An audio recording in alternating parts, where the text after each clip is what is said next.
कोण बोलतंय?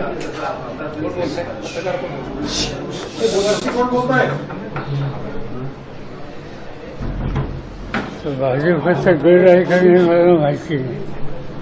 मी जळगाव जिल्ह्याला ओळखतो तो आपली स्वातंत्र्य चळवळीच्या इतिहासापासून ओळखतो. या जिल्ह्यामध्ये तुम्ही फेस आहात का? हो, फेस आहात. बरं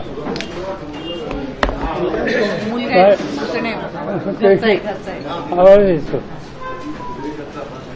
तर हा जिल्हा जळगाव येथे होत गांधी नेहरूंच्या विचाराला नेहमी पाठिंबा देणार आहे.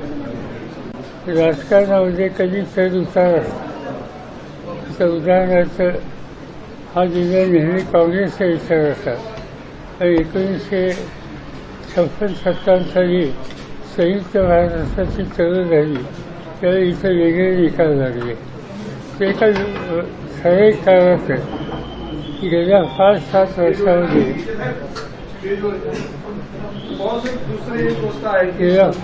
वर्षामध्ये विशेषतः भाजपचं राज्य आल्याच्या नंतर काही जिल्ह्यात बदल झालेच नाही असं नाही. पण इथली जी माहिती आमच्याकडे आहे ती माहिती निश्चितपणानं राष्ट्रवादी काँग्रेस असो, उद्धव ठाकरेंच्या नेतृत्वाखालचा पक्ष असो किंवा काँग्रेस पक्ष असो, त्याला अनुकूल अशा प्रकारचं वातावरण या मतदारसंघात आहे. दुसरा प्रश्न असा आहे की श्रीराम पाटील यांना उमेदवारी दिली त्यानंतर सतत होऊन नाराज झाल्याचं पाहायला मिळालेलं. त्यांनी आपला रोष सुद्धा व्यक्त केला होता की अन्याय झाल्याची भूमिका त्यांनी व्यक्त केली. आज ते आपल्या व्यासपीठावरती बघायला मिळाले. नाराजी संपल्याचं म्हटलंय त्यांनी. काय केलं त्यांचं भाषण ऐकलं ना? त्यांचं भाषण ऐकलं का? त्याच्यात त्या नाराजी होती असं आहे की लोकांचे अपेक्षा असतात. अनेक वर्ष संघटनेत जे काम करतात त्यांच्या अपेक्षा असतात, त्याच्यात काही चुकीचं नाही.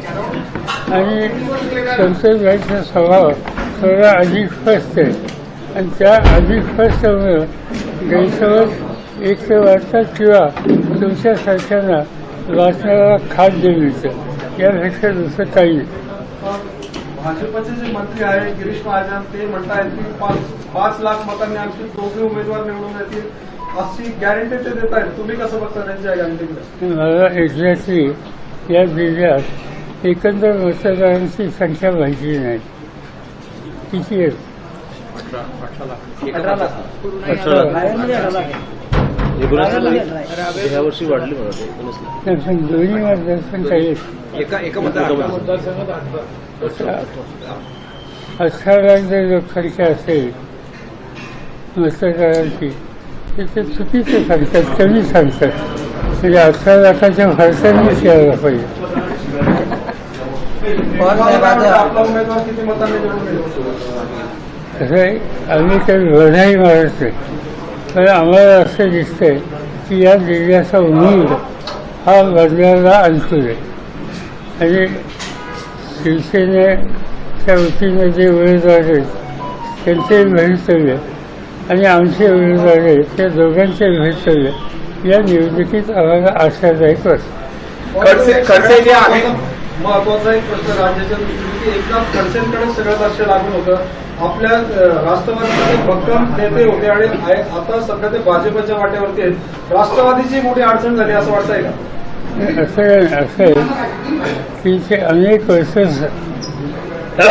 सार्वजनिक जीवनात काम करणारे एक नेते या जिल्ह्याचे वास्तव्य त्याच्यामुळे साहजिकच असा एक सरकारी एका अडचणीत आहे असं कळल्याच्या नंतर आम्ही जो सुद्धा अस्वस्थ होतो. राजकारणात यश अपयश निवडणूक लढणं न लढणं या सगळ्या गोष्टी वेगळ्या आणि सत्तेचा गैरवापर करून व्यक्तिगत हल्ले एखाद्या व्यक्तीवर करण्याच्या संबंधीची भूमिका यापूर्वी महाराष्ट्रात शेवटी व्यक्तीची हल्ली सुरू आणि त्याच्यातून अनेकांना यातना सहन कराव्या लागतात.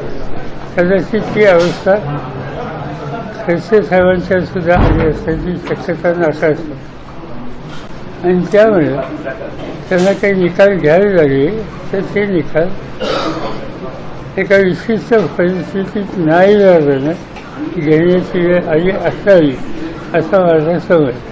पवार साहेब, अजित पवारांनी आज अजित पवारांनी बारामतीच्या प्रश्न खडसे साहेबांचा आपल्याकडे राजीनामा आलाय का? मला माहीत नाही जयसावकाशांना विचारावं लागेल. मी काही संघटनेचं काम बघत नाही. अजित पवारांनी बारा उणीव भासेल का आपल्याला? उणीव भासेल का या निवडणुकीत खडसे साहेबांची उणीव भासेल का आपल्याला? काही की जे या भागामध्ये लोकांच्या प्रभावीपणानं काम करण्याचा ज्यांचा लौकिक आहे त्या मालिकेमध्ये ते होते. पण ते नसते ते सुद्धा सुदैवानं काँग्रेस पक्ष असेल, राष्ट्रवादी काँग्रेस पक्ष असेल किंवा उद्धव ठाकरेंच्या नेतृत्वाची शिवसेना असेल, या सगळ्याच्यामध्ये जबरदस्त मेहनत करणारे कार्यकर्ते आज ठिकठिकाणी आहेत आणि त्यामुळे त्या सगळ्यांच्या सामूहिक प्रयत्नानं कुणाची उद्या आम्ही भरून काढू शकतो याच्याबद्दल माझ्या मनात शंका नाही. विरोधकांचा या निवडणुकीमध्ये पूर्ण सुपडा साफ होईल असं गिरीश महाजन म्हणतात. महाजन काय बोलतात आणि काय करतात त्याच्यावर मी काही भाष्य करू इच्छित नाही. त्याच्यात फार अडचणीच असेल ते म्हणून मी काय याच्यावर जास्त भाष्य करू शकत नाही आणि व्यक्तिगत कोणाच्या संबंधीची मला उत्तरं द्यायची नाही तुमच्याच. आपण या सभेत मोदींवरती जोरात टीका केल्याचं पाहायला मिळालेलं आहे. काय सांगायचं? आज खऱ्या अर्थानं राजकारणामध्ये जुळलेवादी इन्फ्लुअन्स करण्याचं काम मोदींनी केलं. त्यांच्या सगळ्या भाषणामध्ये उद्या देशाला पुढे कसं नेणार, आज प्रश्न कोणते याच्यावर भाष्य नसतं. मी जवाहरलाल नेहरू, इंदिरा गांधी, लालबहादूर शास्त्री यांच्या भाषणाच्या सगळ्या प्रधानमंत्र्यांच्या निवडणुकांच्या सभा ऐकलेल्या आहेत आणि त्या सगळ्यामध्ये राष्ट्र आणि राष्ट्राचं भविष्य यासंबंधीच्या चर्चा कार्यक्रमाची आखणी की हा सवन भाषणाचा विषय असायचा. आज या ठिकाणी जे मोदी साहेब बोलतात त्या राष्ट्राच्या भविष्याच्या संबंधी काही बोलत नाही. व्यक्तिगत हल्ले करतात, टीका टिप्पणी करतात, काँग्रेसला खेळा देतात. माझ्या मते हे चौकशीच्या बाहेरचं आहे आणि म्हणून त्यांच्याबद्दल बोलावं लागेल. तर